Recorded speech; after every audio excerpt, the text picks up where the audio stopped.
Number 5 is asking for a midpoint Riemann sum given a table of data. It's asking for this with an n equal to 5, which means that we're going to be taking 5 intervals. Well, let's look at one interval. Let's look at the interval from 0 to 20. This is one of them that we'll be looking at. We'll be doing 0 to 20, then 20 to 40, 40 to 60, 60 to 80, and then 80 to 100. That splits this up into 5 unique subintervals. Well, according to a midpoint Riemann sum, what we're looking at is the velocity at time 10.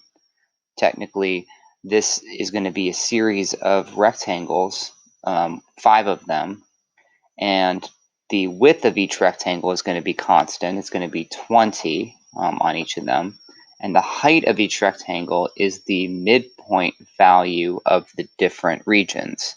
This will be v of 10, this will be v of 30, this will be v of 50, and so on. So given that, the area of each of these is equal to the base of 20 times the height, which we can factor the 20 out and just add v of 20 plus v of 30 plus v of 50 plus v of 70, and finally plus v of 90. Those values are given in this table, so we have v of 10 is 38, v of 30 is 58, v of 50 is 51, v of 70 is 53, and v of 90 is 47. Do that calculation, and you should end up with what the answer key states as, let's see, you get, hold on,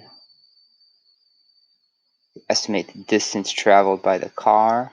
Well, let's see what we actually end up getting, because this looks like, oh. And it looks like we don't get anything close to what the answer key is saying, so there must be a reason for that. I'm going to look back at my work, and it looks like I did everything correctly. So let's look at one little small facet of the work, and that's the units. We have a unit mismatch. We have seconds times a miles per hour.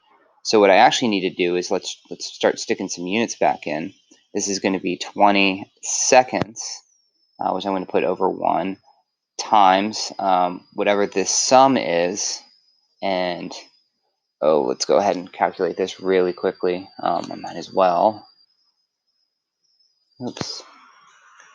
Let's look for the quickest calculator I can find and just do 38 plus 58, 51 plus 53 plus 47. Probably could have gotten that quicker by head, but hey, it's okay. I get 247, and that's 247, and the units are miles per hour. So we need to make some adjustments to this. Let's multiply by 3600 seconds for every 1 hour.